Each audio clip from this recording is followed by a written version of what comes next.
Olá! E hoje é dia de mais uma história.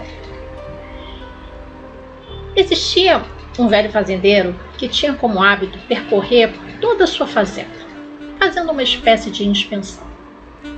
Até que um dia ele descobriu um ninho de águia e havia dentro um ovo.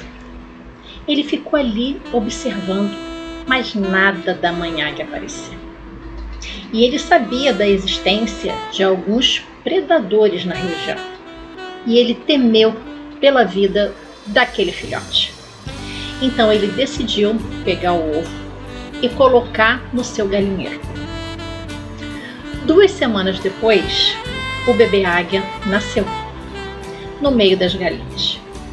E elas decidiram cuidar do bebê águia. Elas o alimentaram, o protegeram, o amaram. E o bebê águia foi criado como se fosse uma galinha. Ele ciscava atrás de alimento, ele corria para o galinheiro quando era dia de chuva e ele jamais saía daquelas cercas, porque nenhuma galinha ousava sair da cerca. E assim ele se construiu. Até que um dia o bebê águia cresceu e percebeu que ele era bem grande em comparação às suas irmãs galinhas.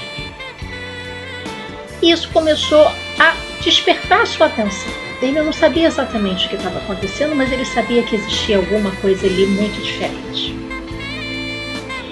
E um dos dias em que a chuva caiu, ele decidiu então olhar para o alto.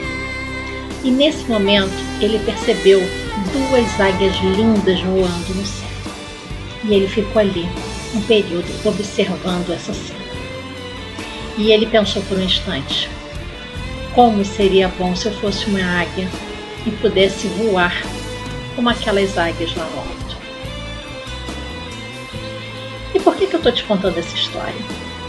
Eu estou te contando essa história para dizer que nós nos construímos assim, em cima daquilo que nós recebemos como informação, as orientações, a forma como nós somos educados, das crenças que nós recebemos. Nós vamos nos construindo em cima das nossas experiências. E algumas vezes a gente pode fazer uma viagem e se distanciar da nossa verdadeira essência. Então essa história vem para dizer o quanto é importante a gente entrar em contato com quem realmente a gente é, daquilo que a gente sente, daquilo que a gente sente aqui dentro do nosso coração. É muito importante as orientações que nós recebemos, claro, principalmente das nossas figuras de autoridade. Mas quando crianças a gente não tem esse filtro de dizer se é certo ou errado, apenas a inteligência de obedecer, ou pelo menos a orientação de obedecer.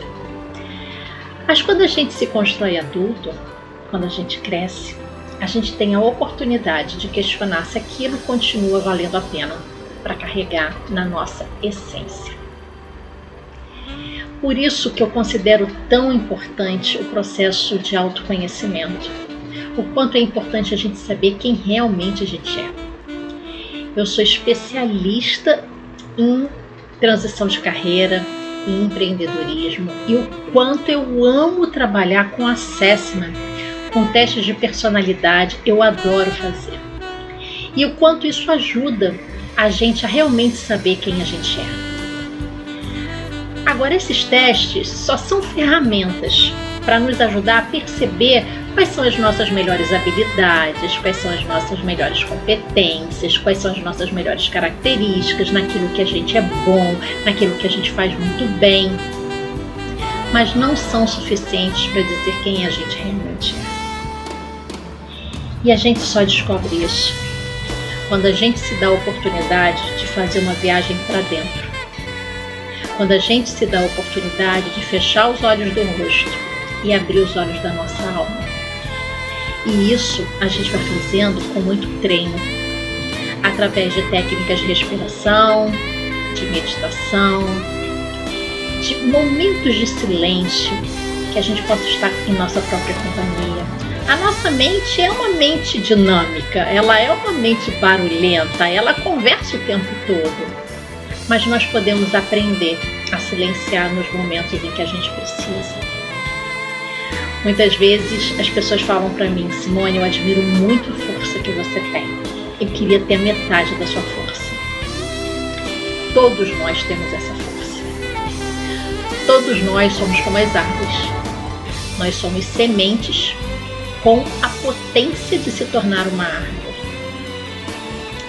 E durante muito tempo, como executiva, como líder, como empresária, eu achei que ser forte era ser resolutiva, executora, rápida, veloz.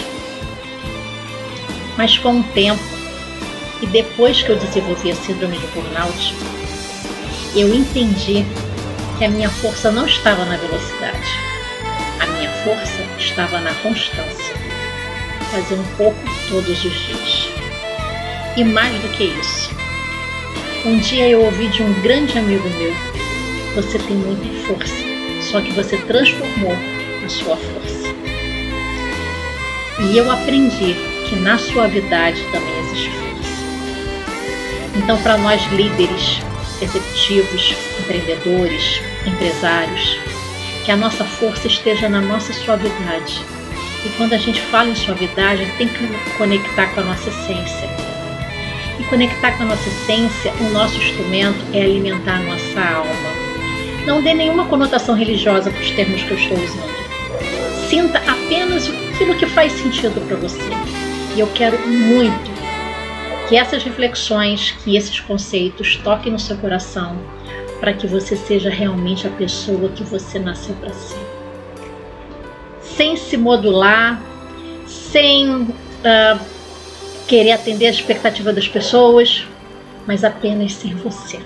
Porque eu tenho certeza que você é uma pessoa incrível. Um grande beijo e até o próximo vídeo.